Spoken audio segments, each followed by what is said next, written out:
If you say you're gonna wake up at 4 o'clock in the morning to go run, wake up at 4 o'clock in the... It's gonna suck.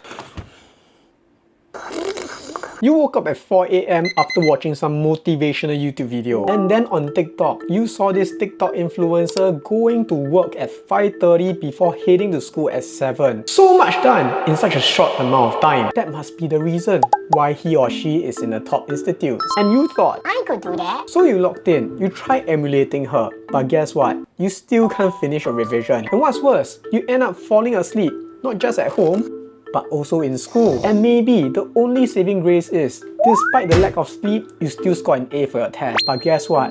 When it comes to crunch time, your mind?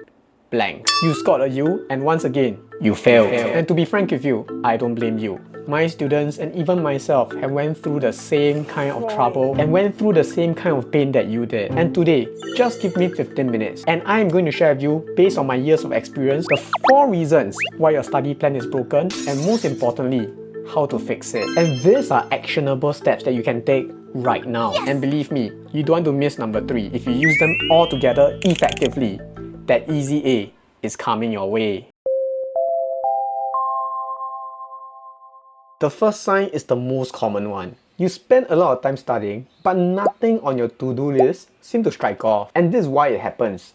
No prioritization. Students treat all the tasks equally. And the fact is, they are not equal. Reading your notes, redoing your lecture examples, doing your tutorial, or even just watching the lecture itself, they all have different importance to you in terms of the benefits that you can reap from it. And even if I don't talk about the outcome of doing all this, sometimes the prioritization comes from the deadline itself. You have a lecture tomorrow, you have a tutorial session tomorrow that your teacher clearly told you that question 1 had to be done. And therefore, the tutorial should be of the highest importance, not the econs test later on this week. And so, here is the fix. I call this the 3-5-7 rule. Yes. 3 urgent tasks, 5 important tasks, and 7 nice to complete tasks. Obviously, the 3 urgent tasks are tasks that you have to complete by tomorrow or even the day after. It could be the tutorial question that the teacher wanted to go through tomorrow. Anything that you feel is important to be done by the next day. And these tasks are the ones that you feel, if you don't complete them,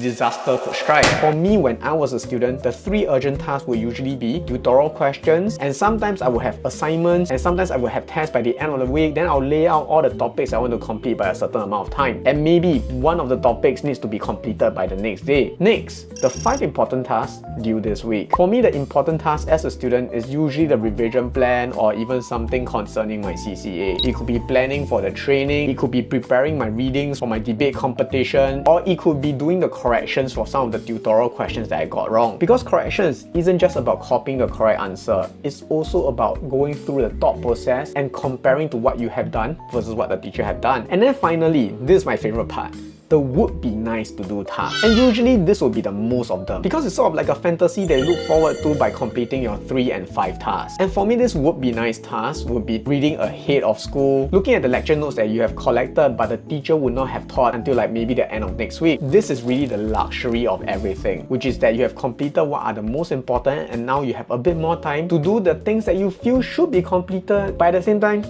it can always be next week's urgent task or important task. And for me, even to this day, I will just list out all my different tasks on the whiteboard before rearranging them into my 3, 5, and 7. The urgent, the important, and the nice to have. Because very often, fatigue without progression is not a discipline problem, it's a prioritization problem.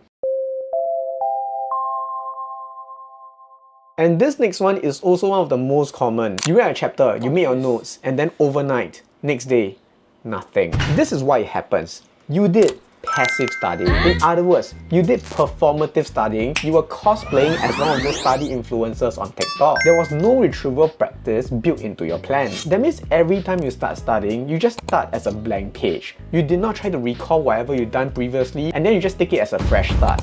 And that is the worst problem to have. Because if you begin as a fresh start, as the name suggests, it's a new start, everything previously is gone. Then what's the point of spending all that time doing whatever you were doing? But I have a fix. And this is something that I do with my students all the time, and they don't even realize it. You can always begin with a 5-minute cold start. Before touching any new content, Close your book, take out a blank piece of paper, try to recall what you have done previously. Whether it's last night, whether it's the day before, where you were studying for organic chemistry, you were on phenols, and then now you're doing alcohol. What can you recall about phenols? What are the similarities between phenol and alcohol? Are there any common reagent and conditions that you use across the two chapters? Write them down, draw them as a mind map. Again, it doesn't have to be organized. Put all your thoughts out, then rearrange it if you want after that. That is what a real mind map is like. After you've done that, you check against your notes. That's when you see the discrepancy, that's when you see the immediate error. Then you start to fix it, and that's where you start to experience cognitive dissonance, which is the very reason why students are able to learn. That's when you have the aha moment, that's when you truly remember what you have learned. Only then,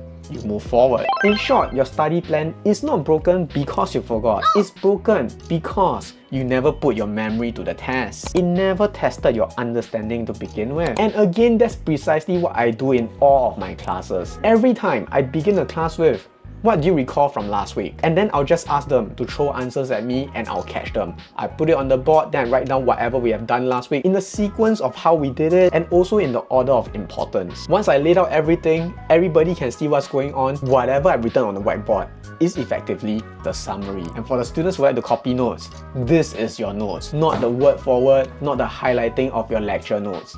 This is what it means by doing a summary. And trust me, this is not to stress you. Okay, I take it back. Actually, it's meant to stress you a bit. A bit of stress is good for you, but it's to show you what actually is important. And for the students doing this on your own, this is to show you what you actually learned from the previous day, what actually stuck to you. And yes, I understand, these fixes are useful, but it may not work for every student. If you tried this kind of thing before and you still feel stuck, often it's because you don't have the right person to guide you, or you don't have the right person to build the system for you. Advantage Tutor, what we do is we don't just teach content, we also tell stories, we also ensure that you enjoy the entire process. And most importantly, we diagnose why your plan is failing. Once we know the root cause of the problem, I can tweak it for you, and then you can go on your own, and together with my help, that A for your A-levels will be the easiest ever. You will no longer feel like you're always playing catch-up in class, and right now, you're ahead and people are envious of you. They are looking to learn from you. So if you're interested, the link to the Google Doc is below. Sign up today, have a chat with me,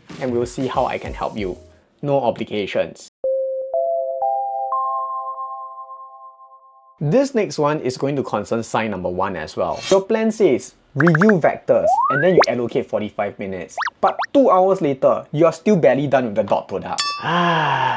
Why this happens? Because there was no time tracking, and you're guessing, and your guess is wrong. And this is the most annoying part for me every year. Last year I had a student who told me that she knew how to do all the questions in a chemistry paper, but she just couldn't finish them in time. And then she realized, oh wait, maybe it's because I didn't do any of this under time condition. oh shit, Captain Obvious. And how are we going to fix this? It's a very unique way. This I came up with because of that previous student. I thought long and hard for this. So you time lock for just 2 days. Let's say today I want to do vectors. You allocate maybe 45 minutes, and then you start timing for 45 minutes. You start doing a revision, and by the end of the 45 minutes, your buzzer should go off. Once the buzzer goes off, you look at what you have done. Is that enough? Is that really what you wanted to complete by today? Did you manage to get to maybe at least cross product? And then you write down what you actually finished, and then you compare to what you planned to begin with. Expectation versus reality.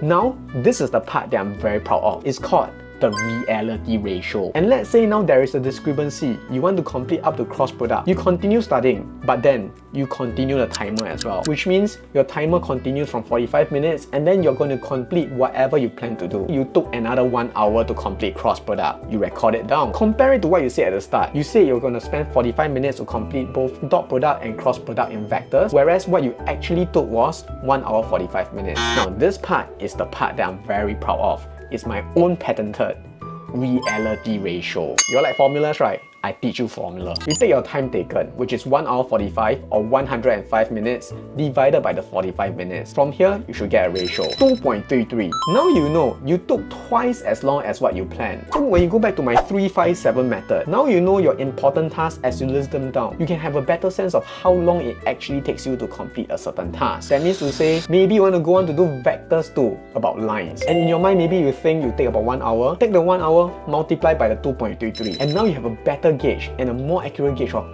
the actual amount of time that you need to complete that revision plan. Because once you know your real speed, you stop overloading your plan. And overloading is precisely why you feel behind every day.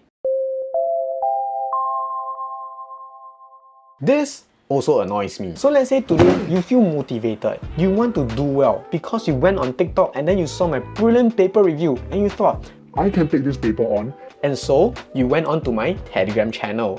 You went to look for the paper, for example, MJC 2025 H2 Math Paper 1, and then you tell yourself, This is my revision plan for today.